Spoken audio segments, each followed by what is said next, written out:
Hello नमस्कार दोस्तों, मैं गणपत कुमार माली। आज मैं पढ़ा रहा हूँ आपको दो चरों वाले रैखिक समीकरण। ठीक है। अब इसके अंदर सबसे पहले थोड़ी सी बेसिक जानकारी ले लेते हैं कि इसके अंदर शुरुआत कैसे करनी है, द्विघात समीकरण क्या होता है, इनके मानक रूप क्या होते हैं। ठीक है।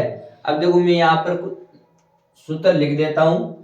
a1 बटा a2 बराबर b1 बटा b2 बराबर c1 बटा c2।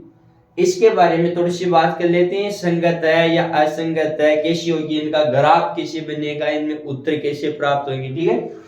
अगर आपको ये दे रखा हो, सबसे पहले इसकी शर्त लिखना, ये होता है भाई संगत। कैसा होता है ये? संगत। इनके अंदर अब इसके बारे में, ये संगत हो गई समीकरण। अब इसके बारे में थोड़ी सी कर देते हैं, इनका जो ग्राफ की रेखाएं होगी वो कैसे होगी। ठीक है। तो इसमें जो ग्राफ के रेखाएं बनने वाले हैं वो है एक दूसरे को काटते हुए जाएगी, तो उनको क्या कहेंगे? समपाती। कैसी होगी? समपाती। ठीक है। और इनका जो हल होगा, हल कैसा होगा? हल होंगे अनंत। कैसे होंगे? अनंत। अनंत इसमें क्या होंगे? हल होंगे। ठीक है। अब इसी के बाद में एक और a1 बटा a2 बराबर b1 बटा b2 बराबर c1 बटा c2।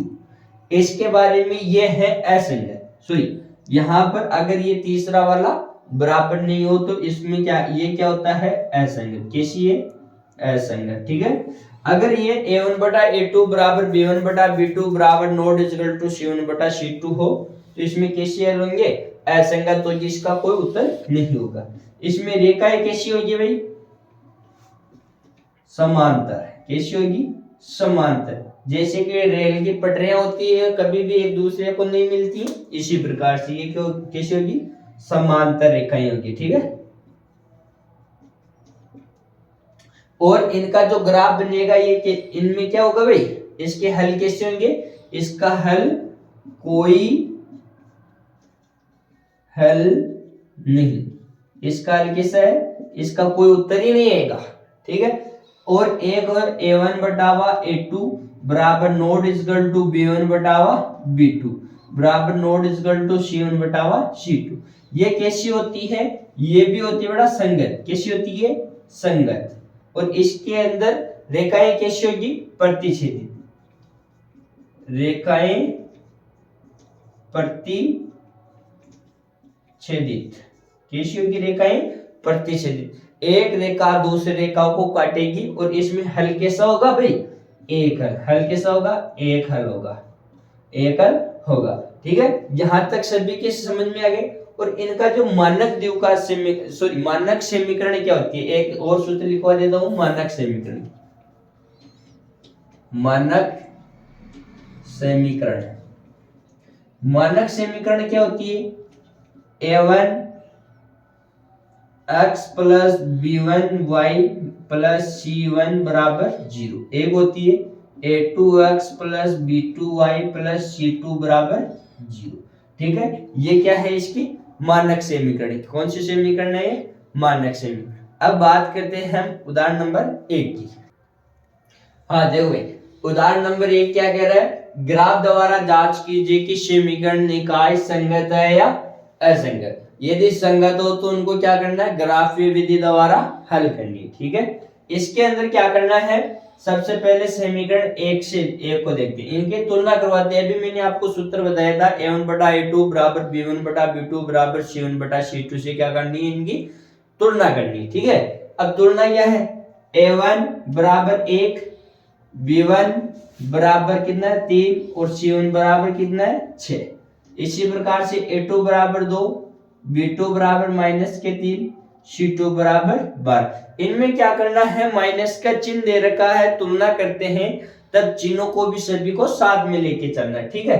बोलो a1 बटा a2 बराबर 1/2, b1 बटा b2 बराबर 3/-3। इसका मतलब ये 1/-1 हो गया।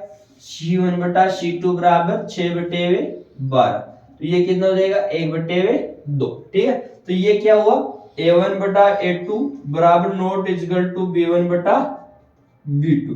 तो इसमें ये कैसी है भाई, संगत, ठीक, कैसी दे रखी है, संगत समीकरण है, ठीक है।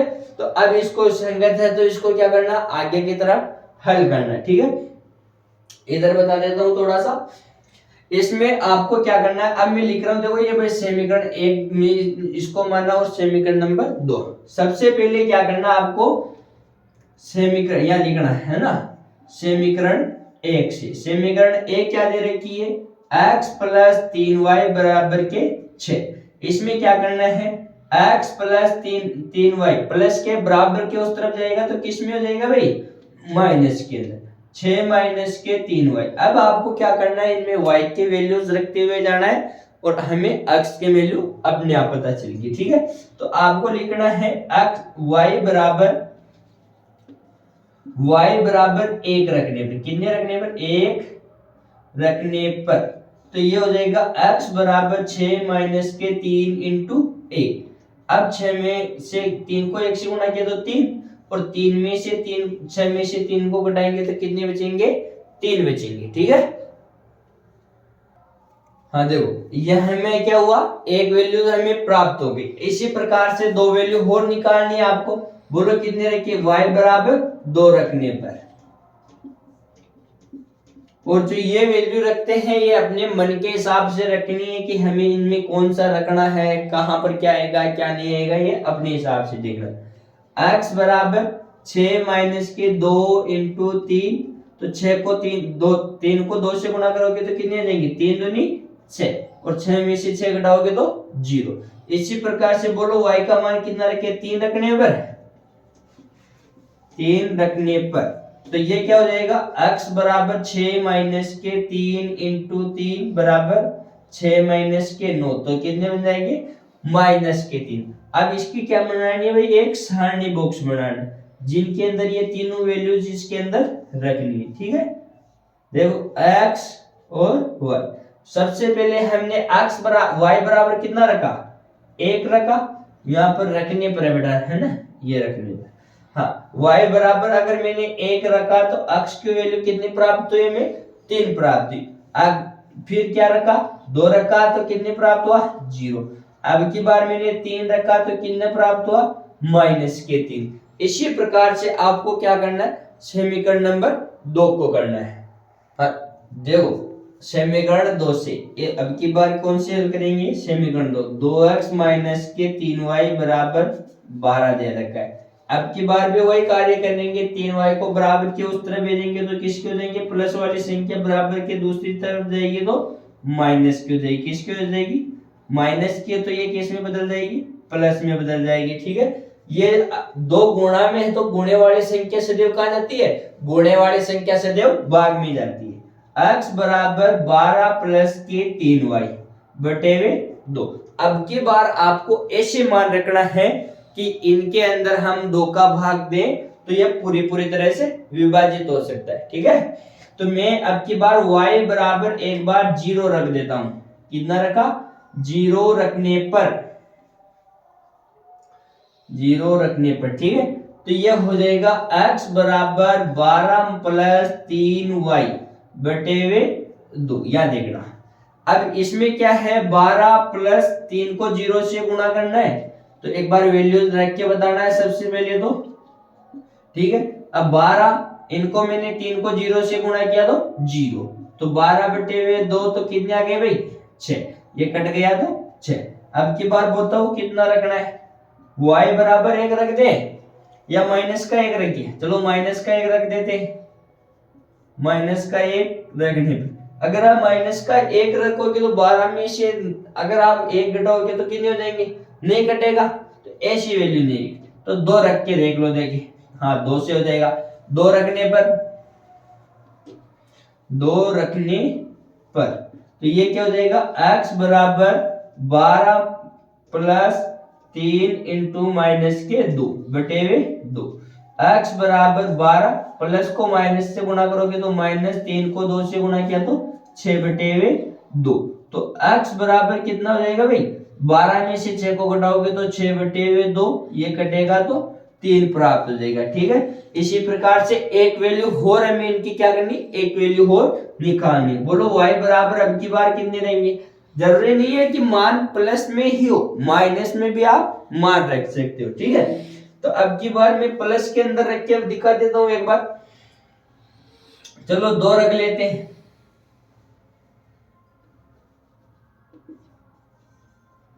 2 रखने पर तो ये क्या जाएगा, x बराबर 12 माइनस के 3 इंटू 2। यहां पर किसका चिन्ह भाई, प्लस का दे रखा है हमें तो। ठीक है, बटे हुए 2, x बराबर 12 प्लस के 3 को 2 से गुणा किया तो 6 बटे हुए 2। 12 में 6 जोड़ोगे तो कितने हो गए, 18 बटे हुए 2। तो ये कटेगा तो कितना आ जाएगा, 9। इसकी भी सारणी बॉक्स बनानी, क्या बनानी है, सारणी बॉक्स बनाना है। ये x y देखो, देखे सबसे पहले मैंने y का मान कितना रखा, 0 रखा, तब हमें कितना प्राप्त हुआ भाई, 0 रखा तब 6 प्राप्त हुआ। फिर मैंने 2 रखा, ये रहा माइनस के 2, तो कितने प्राप्त हुए, 3। फिर मैंने कितना रखा, प्लस के 2 रखा, तो हमें कितना प्राप्त हुआ, 9। ठीक है, इसके ऊपर भी समीकरण लिखनी है भाई, 2x माइनस के 3y बराबर 12। अब हम इनका बनाएंगे ग्राफ। देखो अब इसका हम बना रहे हैं ग्राफ। सबसे पहले देखो, इनमें हमारे ऋणात्मक मान तो एक ही है, एक ऊपर वाले में, और ये भी किसके, x के मान है। देखो एक सीधी रेखा खींचनी है, एक ये y अक्ष की x अक्ष खींचना है। इनके सबसे इंपोर्टेंट कार्य है, इनके ऊपर किसका चिन्ह होना चाहिए, तीर का निशान होना चाहिए। ठीक है, यहां पर हमें क्या ले लेंगे, 1-1 सेंटीमीटर के क्या ले लेंगे, बॉक्स ले लेंगे। 1 2 3 4 5 6 7, और इसको क्या लिखना है, x। ये क्या दे रखा है, x डैश किसका है, माइनस का 1 माइनस के 2 माइनस के। इसी प्रकार से इसमें 1 2 3 4 5 6 7 8 9, इसे थोड़ा और बड़ा कर देता हूं, और ये 10। ठीक है, और इसको क्या लिखना है, y माइनस का 1 माइनस के 2 माइनस के 3 माइनस के 4, और ये क्या है, y डैश। इसमें क्या करना है आपको, यहां पर लिखना है पैमाना। क्या लिखना है, पैमाना। पैमाने में क्या लिखना है, आपको लिखना है o अक्ष पर एक बड़ा खाना बराबर कितना लेना है, 1 इकाई। इसी प्रकार से आपको लेना है OY पर एक बड़ा खाना। एक बड़ा खाना बराबर क्या हो जाएगा, 1 इकाई। इसमें भी 1 इकाई। ठीक है, ये आप कर सकते हो आसानी से। अब हमें इनके क्या करना है, मान दर्शाना है। क्या दर्शाना है, मान दर्शाना है। अब मान को दर्शाने में सिर्फ आसान सी बात है, इनमें कुछ भी नहीं। अब देखो, ये पैमाने की जगह से थोड़ी सी आगे, इनको क्या करना, पैमाना अगर आपका ग्राफ की लाइन इस तरफ बड़ी हो रही है तो इस पैमाने को आप यहाँ पर लिख देना। ठीक है, तो मैं यहाँ से क्या कर देता हूँ, हटा देता हूँ पैमाने को, ताकि अपना ग्राफ सही बन जाए। ठीक है, अब देखो इसके अंदर क्या करना है, सबसे पहले समीकरण 1 को देख लेते हैं। एक y का मान 1 होना चाहिए, x का मान 3। देखो y का मान ये रहा 1 और x का मान 3। इसको क्या करना है, धीरे धीरे आगे ले जाना है। तो देखो इस वाले बिंदु के ऊपर हो जाएगा। अगर आप ग्राफ पेपर के अंदर बनाओगे तो बहुत शानदार, ये एकदम सीधा खींचेगा। ठीक है, अब की बार y का मान 2 होना चाहिए और x का मान कितना प्राप्त हो भाई, 0। देखो इस वाले के ऊपर आ जाएगा, और इसके बाद में 3 प्लस के हैं, y का तो प्लस में होना चाहिए और इसका क्या होना चाहिए, वो x का माइनस में। तो इसका 3 यहाँ से डैश, इनका यहाँ से करते हुए यहाँ मिल जाएगा। ठीक है, अब इनको क्या करना है, स्केल की सहायता से एकदम सीधी रेखाएं इस प्रकार से खींच देना है। ठीक है, इसी प्रकार से आपको 2 वाले को करना है, 0 के ऊपर 6। क्या, देखो इनके ऊपर 0, x y का मान कितना होना चाहिए, इसके 0 होना चाहिए। तो ये जो रेखा कट रही है ना, ये कहाँ कटेगी, एकदम ये आगे जाके 6 के ऊपर होती हुई गुजरेगी। ठीक है, अब इनमें देखो 0 के ऊपर 6, y का 0 होना चाहिए, एक बिंदु तो ये रहा, माइनस के 2 होना चाहिए, इनमें माइनस के 2 के ऊपर 3, ये वाला यहां पर होगा, यहां 2 के ऊपर कितने हैं 9, इसका मान 2 होना चाहिए और इनका 9 होना चाहिए, अतः आगे 9 तक गिनती नहीं लिखी, इसको रेखा को और बढ़ाना 8 और 9, तो इसके 9 कहां पर आएंगे, इनके 3 के ऊपर 9 लगभग यहां पर आ जाएगा, ठीक है। तो इनकी ये जो सीधी रेखा ये होगी ये कहां पर कट जाएगी भाई, यहां पर कट जाएगी, ठीक है। 6 के ऊपर 0 के ऊपर 6 वाले स्थान पे कट जाएगी, तो इनके नामांक लिख देना एक बार आपको, कितने पे है माइनस के सॉरी 3 के ऊपर माइनस के 2, 6 के ऊपर 0, 9 के ऊपर 3 और ये क्या है 3 के ऊपर 1, 0 के ऊपर 2, -3 के ऊपर 3, इनका समीकरणों का मान रखना, x + 3y = 6, ये कौन सी है 2x - के 3y = 12, ये आपको दे रखी।